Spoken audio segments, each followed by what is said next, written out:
Welcome to the world of kindness, a place where small choices turn into big stories, and every stranger is a chapter waiting to be opened. Today's journey isn't just a story. It is an adventure that reminds us how powerful one simple act can be. The day started like any other. Busy streets, rushing people, a world moving too fast to notice the quiet moments.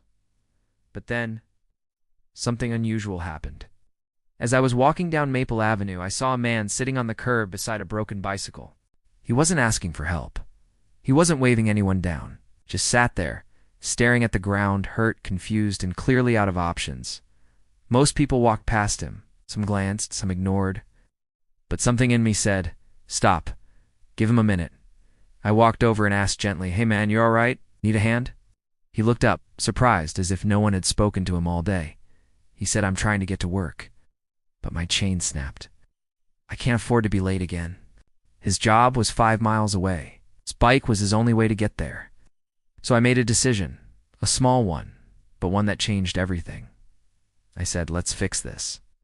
We got time. We took the bike to a nearby repair shop. The mechanic said it would take an hour. The man's face fell. He didn't have an hour. But I told him I'd drive him to work myself. He hesitated.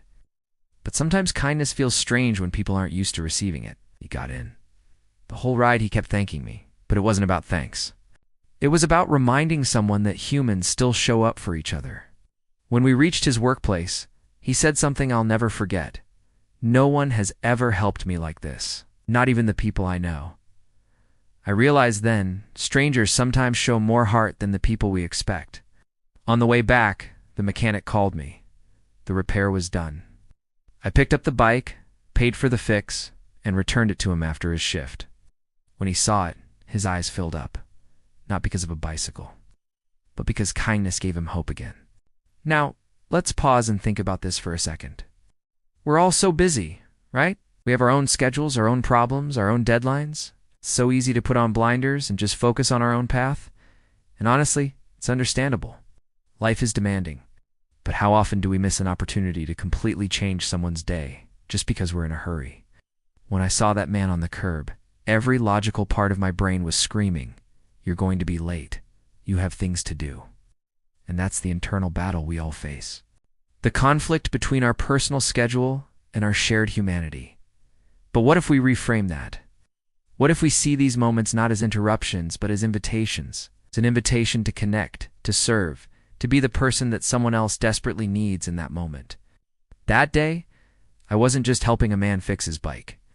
I was stepping into his story, even for a brief chapter, and he stepped into mine. It wasn't about the money for the repair or the time it took to drive him. It was about the message it sent. You are not invisible. You matter. Think about how powerful that message is. Oh, in a world where so many people feel overlooked and alone, a simple act of acknowledgement can feel like a lifeline. Also made me wonder about the ripple effect. That man went to work feeling supported and seen. How did that change his interactions with his colleagues that day? How did it change his mood when he went home? Maybe he was a little more patient, a little more optimistic. Maybe he paid that kindness forward to someone else in a small way. We never know the full impact of our actions. It's like skipping a stone across a lake. The initial splash is what we see, but the ripples extend far beyond our sight, touching shores we may never even know exist. This one small act could have started a chain reaction of positivity, all because I chose to stop for just 1 minute. And let's be real, helping felt good. It wasn't a sacrifice. It was a gift to myself as well. There's a warmth, a sense of purpose that comes from making a positive difference, no matter how small. Ow. It pulls you out of your own head and connects you to something bigger. Ow. It reminds you that we are all in this together. The gratitude in his eyes was more rewarding than any personal task I could have completed in that time. It was a powerful reminder that true fulfillment often lies in what we give, not what we get. This experience fundamentally shifted my perspective on strangers. Before, a stranger was just an anonymous face in the crowd. Now I see them as potential stories, potential connections. Every person you pass on the street has a life as complex and vivid as your own. They have their own struggles, their own hopes, their own broken bicycle chains, literal or metaphorical. What if we started looking at people through that lens? with more curiosity and less judgment, with more empathy and less indifference. Imagine the world we could create if we all chose to stop for just one person, just one time. It doesn't have to be a grand gesture. You don't need to fix a bike or drive someone across town. It can be as simple as holding a door for someone with their hands full. It can be offering a genuine compliment to a cashier who looks tired. It can be just listening to a friend who needs to talk. These are the small acts of kindness that weave the fabric of a compassionate society. They are the stitches that hold us all together. The man on the curb didn't need a superhero. He just needed a human. And that's something we can all choose to be. When I saw him later that day to return his bike, his smile wasn't just about getting his transportation back. It was a smile of relief, of restored faith. He told me he was on his final warning at his job and being late again would have meant losing it. He had been feeling like the world was against him, that nothing could go right. My small detour in the morning didn't just get him to work on time. It helped him hold on to his livelihood. It helped him believe that things could get better. A broken chain was a small problem, but it was attached to much larger anxieties. And sometimes helping someone fix a small problem gives them the strength to face the bigger ones. That's the real magic of kindness.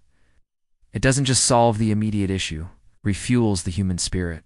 It's a deposit into someone's emotional bank account, giving them a reserve of hope to draw from on a tough day. And in a world that can often feel cold and isolating, hope is the ultimate currency.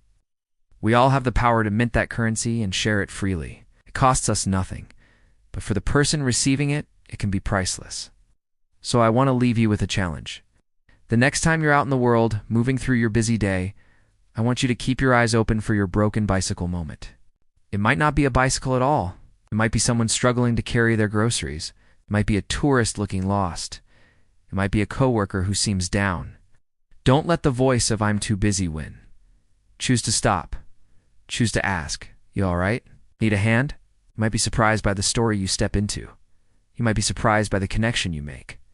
And most of all, you might be surprised by how good it feels to be the reason someone's hope is restored. Because at the end of the day, it's not our accomplishments or our possessions that define us. It's the moments we showed up for each other. It's the kindness we shared. That's the legacy that truly matters.